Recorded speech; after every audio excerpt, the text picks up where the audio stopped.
अब आपको इस वक्त की एक बड़ी खबर बता दें, महाराष्ट्र से खबर है। टिकटॉक स्टार पूजा चौहान सुसाइड केस में घिरे महाराष्ट्र के वन मंत्री संजय राठौड़ ने अपने पद से इस्तीफा दे दिया है। मुख्यमंत्री से मुलाकात के बाद संजय राठौड़ ने पद छोड़ा। अपने दर्शकों की जानकारी के लिए हम बता दें कि टिकटॉक स्टार पूजा चौहान सुसाइड केस को लेकर बीजेपी संजय राठौड़ पर आरोप लगाती रही है।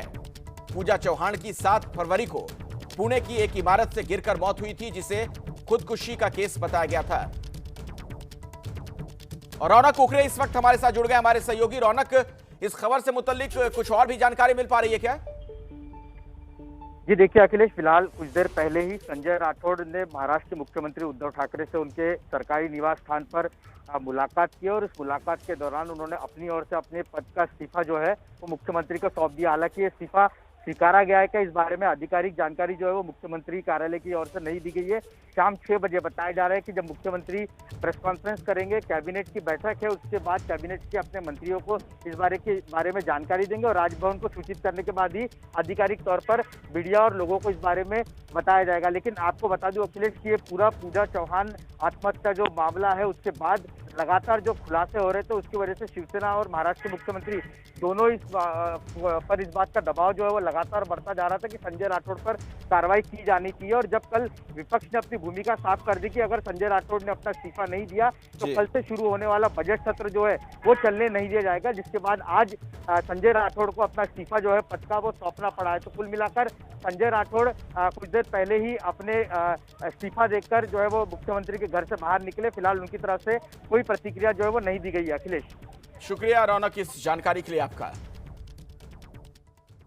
और आइए अब खबरों में आगे बढ़ते हैं। दिल्ली के सीएम अरविंद केजरीवाल आज मेरठ में किसानों की महापंचायत में पहुंचे। महापंचायत में केजरीवाल ने दिल्ली हिंसा का मुद्दा उठाया। उन्होंने दिल्ली हिंसा को बीजेपी की साजिश बता दिया है।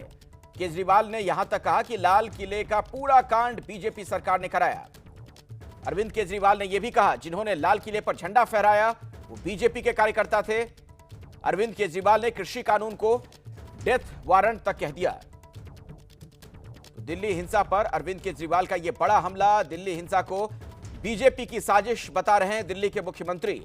लाल किले पर झंडा फहराने वाले बीजेपी के कार्यकर्ता थे, यह भी कहा अरविंद केजरीवाल ने। यही नहीं, कृषि कानून को तो उन्होंने किसानों के लिए डेथ वारंट तक करार दे दिया।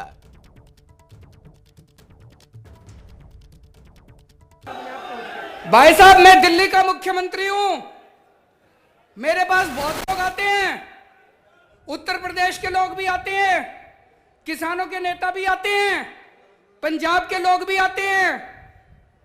सबने मेरे को आके कहा जी, उस दिन उन्होंने जानबूझ के रास्ता दे रहे थे, बोले हमको तो दिल्ली का रास्ता नहीं आता था।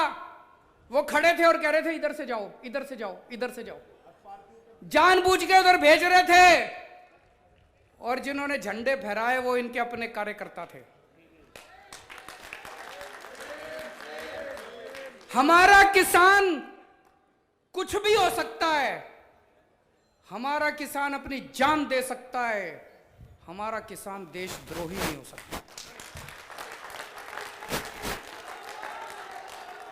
ये जो 3 कानून केंद्र सरकार ने बनाए हैं ये किसानों के डेथ वारंट हैं, ये मौत के वारंट हैं। ये तीनों कानून लागू होने के बाद किसानों की जो बची खुची खेती है वो केंद्र सरकार उठा के अपने 3-4 बड़े बड़े पूंजीपति साथियों के हाथों में सौंपना चाहती है। सबकी खेती चली जाएगी, सबकी खेती उन पूंजीपतियों के हाथ में चली जाएगी। और जो किसान आज अपने खेत के अंदर हल जोतता है और अब किसान किसानी करता है, वो किसान मजदूर बन जाएगा अपने अपने खेत के अंदर। आज जो किसान मालिक है अपने खेत का।